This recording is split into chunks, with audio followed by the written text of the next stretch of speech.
So we are starting a new section. It's section 4.1. It's called the distributive property, right? Distributive property. Now, this is probably one of the easiest property you will learn this year because it's really not that complicated, right?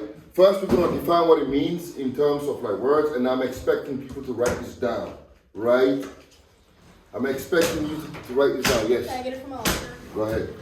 And I too. Yeah, but make sure you write this information down. You need that, all right? So. Here, I'll do it for you. Yeah.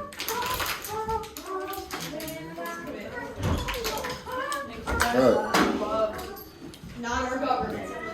Our government, so all right, so. terrible. There's an actual billboard that says that has Joe Biden and Kamala on it. I think it's like Georgia somewhere, and it says "dumb and dumber." That's not. I Really don't know why they do that. Oh, Anyway. God. Let's do our house, I think. Let's stay focused on that. Gabe, I might have to move you. There's a lot of commotion down there.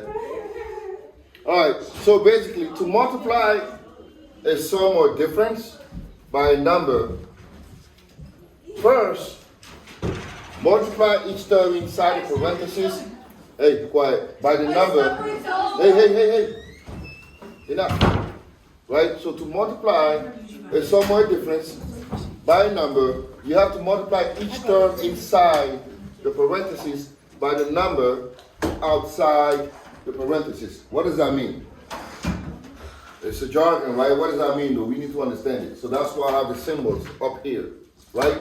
So let's say I have A, parentheses, B plus C. What does that mean, right? What does that mean? So I have A out here, and I have inside the parentheses B plus C. Remember what I said, right? When I have a number and there's nothing next to it, and we have parentheses, what does that imply? A multiplication, right? Multiplication. So basically, A parentheses B plus C means that I'm doing what? I'm doing A times B plus A times C. So I'm multiplying these two. This is why I have those arrows here. A times B, right? Plus A times C. Did you guys learn the distributive property in 6th grade? Did you learn that with Mrs. Young? Probably. Probably, right? You might have forgotten, right? So it applies to both the sum and the difference, right? Here, I have a sum. This is an addition, right? If I have A, parentheses B plus C, that means I'm doing what? I'm doing A times B plus A times C, right? And here, if I have A, parentheses B minus C, I'm doing the same thing, but in this case, instead of an addition, I have a subtraction because this is a difference. This is A times B minus A times C. So now we're doing what we call a subtraction. But this is called the distributive property because you're distributing the A into B and to C, and you're also doing it here. You're distributing the A into B and C, but the difference between the two is here you have an addition, and here you have a subtraction. Yes? Does it still work to do like B minus C times A?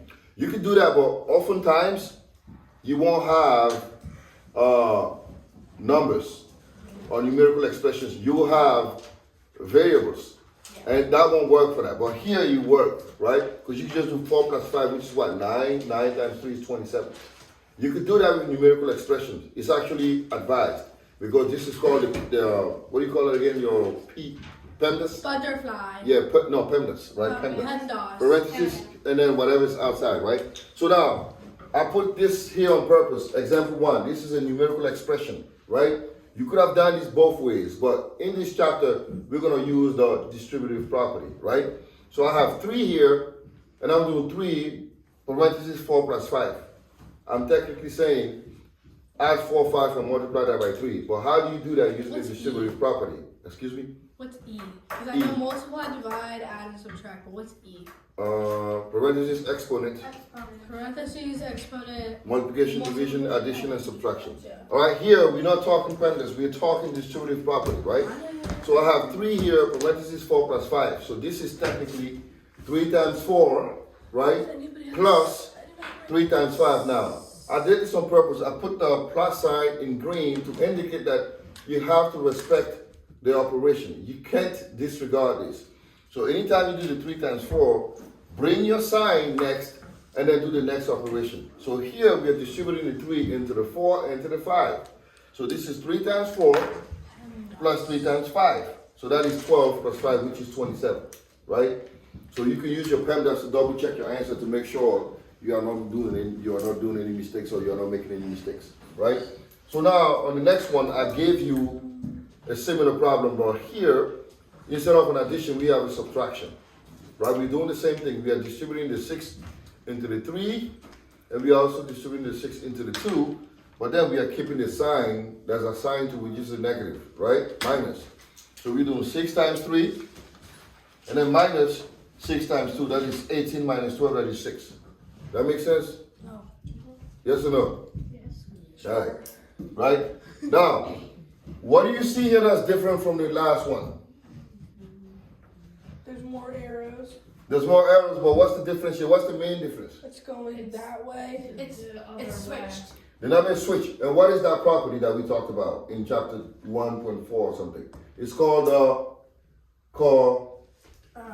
commutative, right? Commutative law. Because you can switch the sign, you can switch the numbers, it does not change the outcome of the operation, right?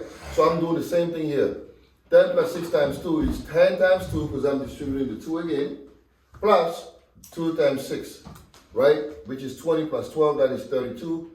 And it applies for the subtraction as well.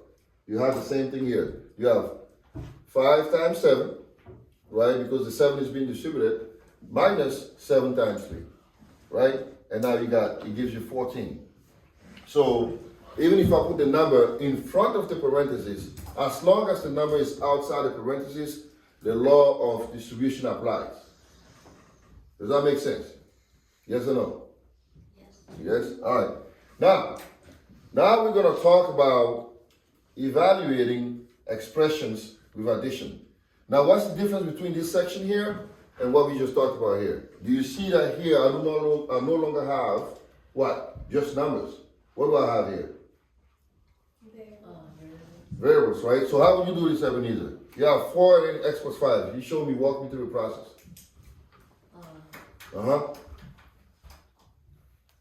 Your arrows don't go where? Here first, right? And then where? Right here. So 4 and x, what does that give you? 4x, right? And then what do I keep in the middle? My sign, right? Yeah. What's the sign? Plus sign. Plus, and then 4 what? 4 times 5. 4 times 5. Remember, it's not 445. It's 4 times 5. Because I know some of you guys may go, oh, this is 45. No, it's not 45. It's 4 times 5, right? The reason why I just put 4x is 4x means 4 times x. Because this is 4 times 5. So you have to be extremely careful that you don't write 45. It's not 45, it's 4 times 5. So now that gives us what? 4x plus? 4 times 5. Which is, what's 4 times 5? 20. So this is 4x plus 20, right? Now how would you do this one here? I have y plus 6 times 3. Nora, how would you do this here? 3 times y. All right. 3 times 6. 3 times 6, which is? 3y plus 18. 18. All right. So that's how, yeah. I have a question for the 4x plus 20. Yeah. Would that be 24x? No, because you can't add this to y. They are not like terms. We are not there yet, but this is 4x and this is 20, right?